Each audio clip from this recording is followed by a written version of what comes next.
ನಮಸ್ಕಾರ ಎಲ್ಲರಿಗೂ. ಸೊ ಇವತ್ತ ನಮ್ಮ ಹುಡುಗಿಗೆ ಒಬ್ರು 19 ಇಯರ್ ಓಲ್ಡ್ ಹುಡುಗಿ ಬಂದಿಲ್ಲ. ಆಕೆಗೆ ಫೈಬ್ರಾಯ್ಡ್ ಅಂದ್ರೆ ಬ್ರೆಸ್ಟ್ ಒಳಗಡೆ ಒಂದು ಗಡ್ಡೆ ಆಗುತ್ತೆ. ಆಗಿ ಆಲ್ಮೋಸ್ಟ್ ಒಂದು 6 ತಿಂಗಳಾಗಿತ್ತು. ಆಕೆ ಚೆಕ್ ಕೂಡ ಮಾಡ್ಕೊಂಡಿದ್ಲು, ಮನೆಯೊಳಗೂ ಹೇಳ್ಕೊಂಡಿದ್ಲು. ಬಟ್ ಸ್ಟಿಲ್ ಅವ್ರ ತಾಯಿ ತಂದೆ ಡಿಲೇ ಮಾಡಿದ್ರು ಹಾಸ್ಪಿಟಲ್ ಬರೋದಕ್ಕೆ. ಅದ್ ನೋಡ್ಕೊಂಡ್ರೆ ಚಿಕ್ಕದಿದ್ದಾಗ ನೋಡ್ಕೊಂಡಿದ್ದ ಹುಡುಗಿನೇ ಇಷ್ಟಾಗ್ಲೇ 4x4 ಸೆಂಟಿಮೀಟರ್ ಆಲ್ಮೋಸ್ಟ್ ಇಷ್ಟು ಗಾತ್ರದ ಆಗಿತ್ತು. ಇದು ಏನೋ ನಾರ್ಮಲ್ ಫೈಬ್ರಾಯ್ಡ್ ಬಿನೈನ್ ಕೇಸ್ ಆಗಿತ್ತು. ಬಟ್ ಅಕಸ್ಮಾತ್ ಕ್ಯಾನ್ಸರ್ ಆಗಿತ್ತಪ್ಪ ಅಂತಂದ್ರೆ ಈ 6 ತಿಂಗಳ ಸ್ಪ್ಯಾನ್ ಒಳಗಡೆನೆ ಇಡೀ ಬಾಡಿಗೆ ಹರಡ್ಬಿಟ್ಟಿರೋದು, ಇಲ್ಲ ನೆಕ್ಸ್ಟ್ ಇನ್ನೊಂದು ಬ್ರೆಸ್ಟ್ಗೂ ಕೂಡ ಹರಡ್ಬಿಟ್ಟಿರೋದು. ಸೊ ಹಂಗಾಗಿ ಈ ರೀಲ್ ಮಾಡಕತ್ತೀನಿ.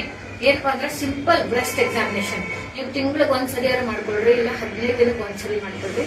ಹೆಂಗ್ ಮಾಡೋದಪ್ಪ ಅಂತ ಹೇಳ್ಕೊಡಕ ಈ ರೀಲ್. ಏನಂದ್ರೆ ಜಸ್ಟ್ ನೀವು ಎರಡು ಬ್ರೆಸ್ಟ್ ಅದನ್ನ ಹಿಂಗ ಒಂದು ಬ್ರೆಸ್ಟ್ ನ ಈ ತರ ಡಿವೈಡ್ ಮಾಡ್ತೀವಿ. Upper inner quadrant, upper outer quadrant, lower outer quadrant, lower inner quadrant.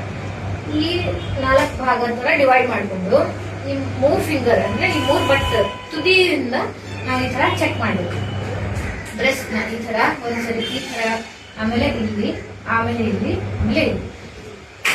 ಹೀಗೆ ಕ್ಲಾಕ್ ವೈಸ್ ಬನ್ನಿ, ಇಲ್ಲ ಆಂಟಿ ಕ್ಲಾಕ್ ವೈಸ್. ಒಟ್ ಸರ್ಕಲ್ ಒಳಗಡೆ ಒಂದ್ಸರಿ ಹಿಂಗ್ ಚೆಕ್ ಮಾಡ್ಕೊಂಡ್ಬಿಟ್ರೆ ಆಯ್ತು. ಒಂದ್ಸರಿ ಚೆಕ್ ಮಾಡುವಾಗ 2 ಬ್ರೆಸ್ಟ್ ಚೆಕ್ ಮಾಡ್ಕೊಂಡು 2 ಆರ್ಮ್ ಪಿಟ್ಸ್ ಅಂತೀವಿ ನಾವು, ಎಕ್ಸಿಲಾ ಆ ಭಾಗನೂ ನಾವು ಚೆಕ್ ಮಾಡ್ಬೇಕು. ಒಂದೊಂದ್ಸರಿ ಲಿಂಫ್ ನೋಡ್ಸ್ ಡೆವಲಪ್ ಆಗುತ್ತದೆ. ಸೊ ಈ ಸಿಂಪಲ್ ಬ್ರೆಸ್ಟ್ ಎಕ್ಸಾಮಿನೇಷನ್ ಇಂದ ನಾವು ಬ್ರೆಸ್ಟ್ ಕ್ಯಾನ್ಸರ್ ಮನೆಯೊಳಗಡೆ ಚೆಕ್ ಕಂಡುಹಿಡಿಬಹುದು. ಎಲ್ಲ ಹೆಣ್ಮಕ್ಳು ತಿಂಗಳಿಗೆ ಒಂದ್ಸರಿ ಆದ್ರೂ ಬ್ರೆಸ್ಟ್ ಎಕ್ಸಾಮಿನೇಷನ್ ಮಾಡಿಸ್ಕೊಳ್ಳಿ, ಇಲ್ಲ ನೀವು ಮನೇಲೆ ಮಾಡ್ಕೊಳ್ಳಿ. ಏನು ಹೆಸಿಟೇಷನ್ ಪಡ್ಕೋಬೇಕಾಗಿಲ್ಲ. ಈಗಿಂದ ಕಾಲ ಬಹಳ ಮುಂದುವರೆದ. ನಾವು ಇಂಡಿಯನ್ಸ್ ಇನ್ನೂ ಹಿಂದೆ ಉಳಿದಿವಿ ಅಂತ ತೋರಿಸ್ಬೇಡ್ರಿ. ಸ್ವಲ್ಪ ಮನೆಯೊಳಗ ಎಕ್ಸಾಮಿನೇಷನ್ ಮಾಡಿ. Okay, thank you.